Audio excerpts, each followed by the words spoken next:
In 1947, Frederick Gibbard was appointed lead architect and planner of the newly designated Harlow New Town. Gibbard's plan reflected the New Town ethos of the 1940s and drew inspiration from the Garden City movement and the principles established by Ebenezer Howard: high-quality, spacious homes with access to clean air and open spaces. Gibbard's 1952 master plan was based on three fundamental principles: an essentially urban environment with high-density housing based in 4 distinct neighbourhoods, each with its own amenities; a network of paths and cycleways in green wedges connecting all areas of the town; and the principle of evolution. The town would be enabled to grow organically. A town ought to be an individual place, have its own personality, and I thought that one could only do it by getting hold of the character of the landscape and basing the design on that. And it's the form of the land rather than what was on it that dictated its structure, I think, more than anything. And we fitted the housing in as housing neighbourhoods within this overall landscape pattern, see? So the landscape subdivides them, and one place is then different from another.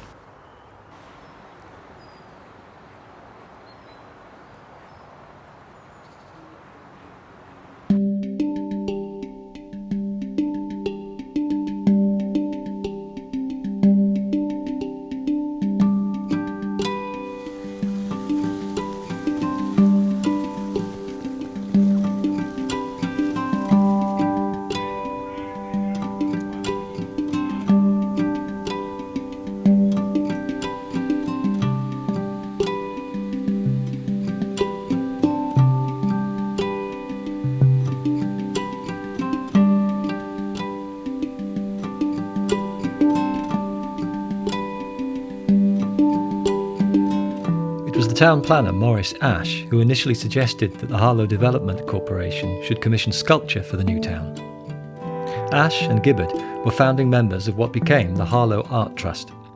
The idea of forming the trust came about in 1953. Gibbard was always really fascinated with the Italian towns and with the art collections, and for that to give a sort of sense of character and identity and meaning to places.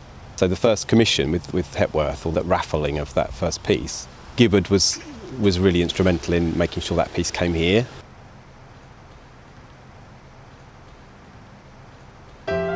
People taking these sculptures sort of by osmosis, they pass them by and they just sink in.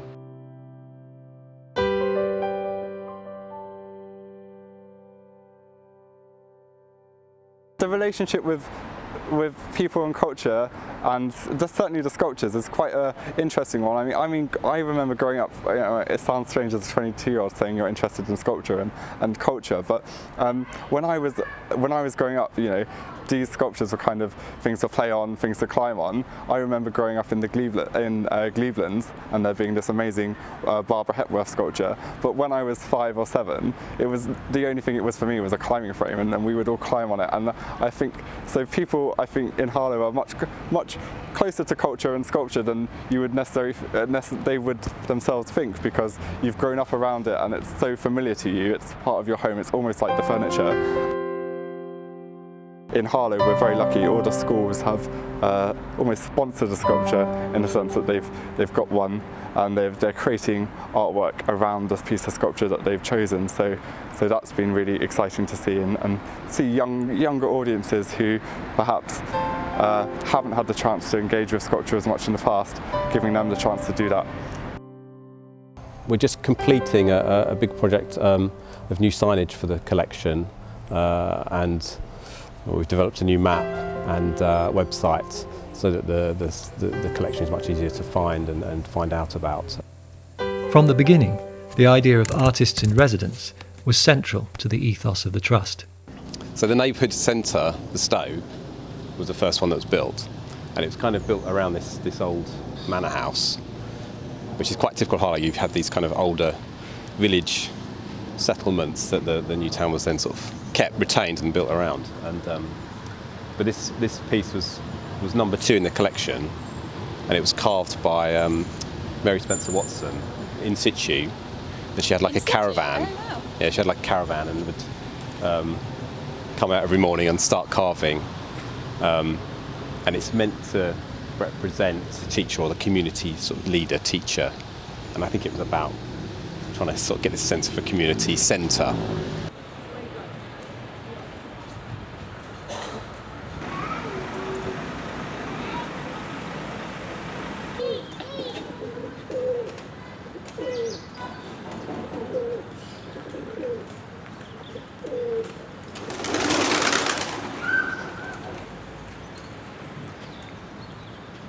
One of our major problems is housing the second generation, who like it here and want to go on living here. I think if you asked anyone my age, whether from Harlow or anywhere across the country, especially in the southeast, affordable housing is a big issue, and I think, again, this location to London is a blessing and a curse in some senses. I think we've experienced locally, especially people my age, the challenges of being able to live in the town you grew up in if you want to, and being able to find a home that you can afford. Yeah, there's such a unfair stigmatisation of kind of council housing. Yeah. And of course these are council houses, or former or ex-council houses. We need to move away from this idea that the only way you can get more housing is by the private sector building houses to be bought.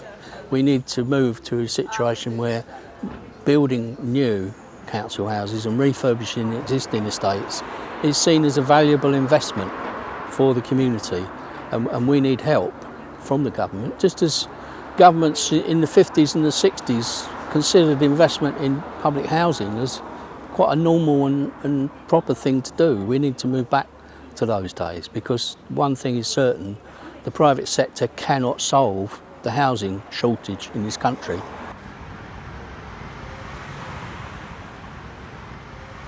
Whatever the frustrations Frederick Gibbard was to experience as the interest of successive governments in the ongoing New Towns project waned, he surely would never have envisaged a time when industrial units were repurposed as living spaces.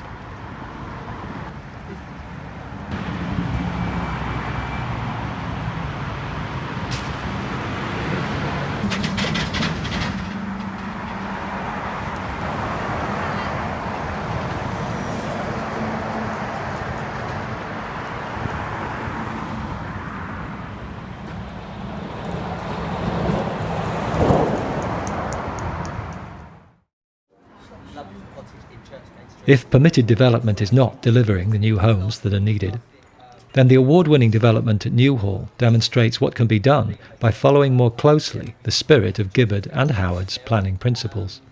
We came round on this walk, and I remember walking into Newhall going, hold on a minute, this is a bit cool, this is like quirky, every road's different, it's not like I just thought it's going to be a normal development, and I just thought this is so edgy and cool, and then we saw this place.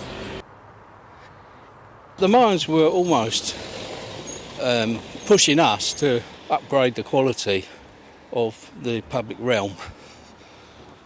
I wouldn't say we needed a lot of persuading. You know, when you look overall, it's been built on the Gibbard principles of high density.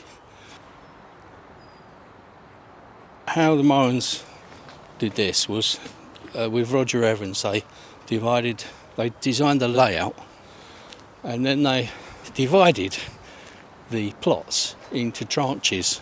Still owned the land. They then got an architect to design the properties, and then they got a builder to build them. So it was the complete opposite of what they'd done on Church Langley, which was to hand the whole area over to a consortium of volume house builders. I think Newhall's gradually getting a nice community. I think we get a lot of people who come down here and meet regularly, sort of a lot of mums, few businessmen. So I think it's creating that community. David's right, actually. Every village has a hall or a meeting point. Might be a church, might be a school, might be somewhere to go for yoga.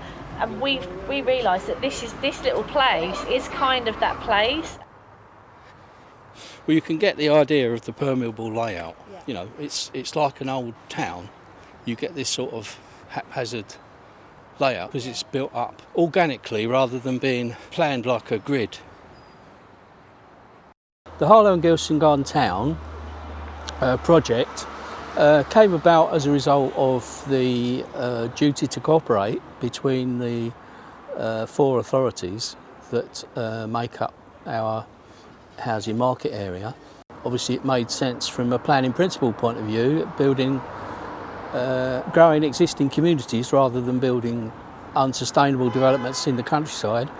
We're developing a new sustainable transport approach, sustainable transport corridors, and we're developing a very exciting metro proposal, which is basically a rubber-tired tram system running on a single track with passing bays that will link the new developments through north, south, east, west through the town.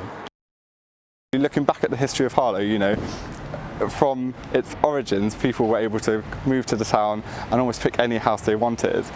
Not quite, but it felt that way. And I think for young people, especially my age, with the pressures of a housing crisis, we just don't feel like we have those opportunities. So I think the Harlow of the next 70 years has to put that firmly in the centre and make sure that there's enough affordable housing, as well as opportunities for young people as well, like jobs. And we are very lucky to see those things coming in with the Garden Town and Public Health England.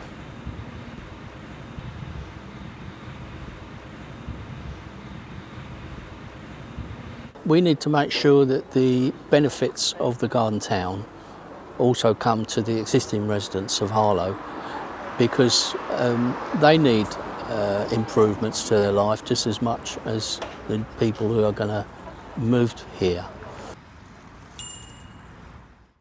I think the significance of the collection is in speaking about how important art and culture is to making new communities or making new towns. I think it can't be overstated in that sense, and if you took it away, I think you'd be left with a much less humane place. And you then get the whole thing as almost a work of art in this landscape. It's the art of landscape design, it's the art of architecture, and it's the art of road design. And you bring these 3 things together as one composition. And that composition is not just the sum total of the 3, it becomes another thing.